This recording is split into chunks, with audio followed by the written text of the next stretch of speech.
কি গরম বাবা, এক্ষুনি রান্নাঘরটা পরিষ্কার করে এলাম।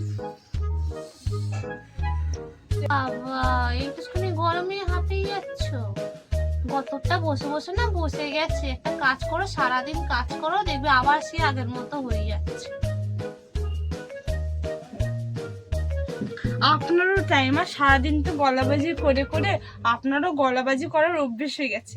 আপনি একটু কোনো ঠিকভাবে কথা বলবেন, দরকার পড়লে আমি একটু মজুরিটা দিয়ে দেবো, তাহলে আপনিও দেখবেন আপনার গলাবাজির অভ্যেসটা একটু ঠিক হয়ে গেছে।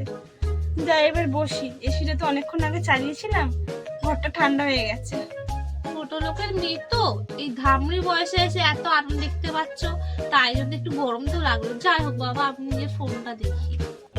যেমন আপনি আপনার বাপের কালে কোনোদিন ফোন দেখেননি, এখন যেন ধামড়ি বয়সে এসে ফোন দেখছেন। যাই হোক, আমি আপনার বাবার জন্য মাছটা তুলে রেখেছিলাম, একটা ডিম ফ্রিজে ছিল, ডিমটা তো দেখতে পাচ্ছি না। কত কিসে খাওয়া বাপু, কিছু একটা খেয়ে দিয়ে পেট ভরানি ব্যাপার, ডিম ডিম করছে। আগে তো আমি 9টার সময় খাওয়া পেয়ে যেতাম, এখন দেখছি তুমি 9:10-15 করে দিচ্ছ, পরে তো মানে খেতেই দেবে না। তা যাই হোক, তুমি যা আগে আমার খাবারটা নিয়ে আসো।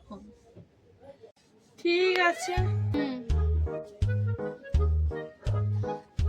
এই নিন মা আপনার খাবার। আবার এটা তো জল আছে শুধু। আরে কি সব বলছেন, এই যে বাটিটা পুরো ভর্তি বাতাস আছে, বায়ু আছে, আর এই যে কোণে কোণে একটু একটু জল পড়ে আছে, সব মিলিয়ে মেখে খেয়ে ফেলুন। কিছু একটা নিয়ে পেট ভরা নিয়ে কথা। কি আমার ইলিশ মাছটা কোথায় গেল? একটা তো আমি বাবাকে দিয়েছি, আর একটা আমি আমার জন্য তুলে রেখেছি, আর আপনার এই তো এতক্ষণ জিনিস আছে, আপনি খেয়ে ফেলুন। আমি যাই কিছু একটা নিয়ে খাওয়া নিয়ে মতলব, আমি ইলিশ মাছ দিয়ে ভাতটা খেয়ে আসি।